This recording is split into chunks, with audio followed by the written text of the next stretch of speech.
Bonjour et bienvenue dans ce nouveau cours sur les effets d'insert.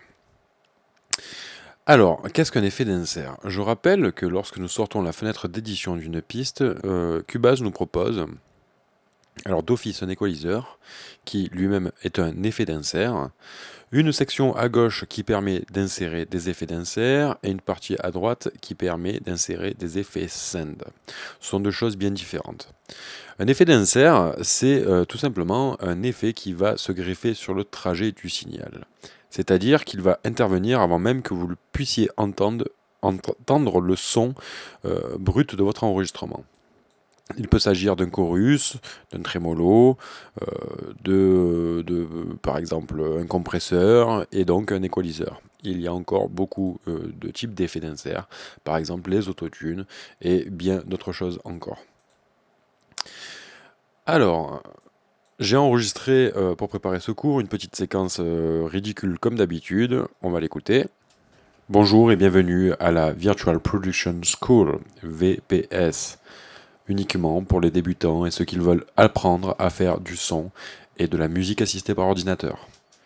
Je vais enlever la fréquence nasale qui me gêne toujours autant de cette séquence.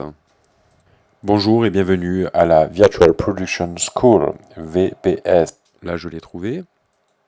J'applique par effet de balayage donc l'inverse de mon balayage, uniquement pour les débutants et ceux qui veulent apprendre à faire du son et de la musique assistée par ordinateur. Voilà. Donc là déjà, je rappelle encore une fois que l'équaliseur est un effet d'insert.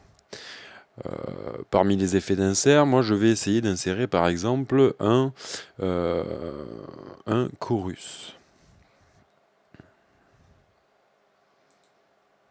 Bonjour et bienvenue à la Virtual Production School, VPS, uniquement pour les débutants et ceux qui veulent apprendre à faire du son et de la musique assistée par ordinateur.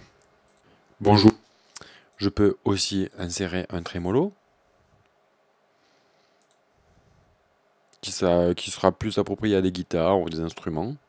Bonjour et bienvenue à la Virtual Production School, VPS, uniquement.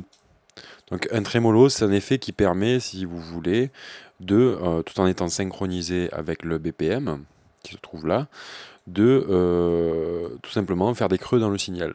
On va dire ça comme ça. Et donc entendre des passages moins forts et assez rapidement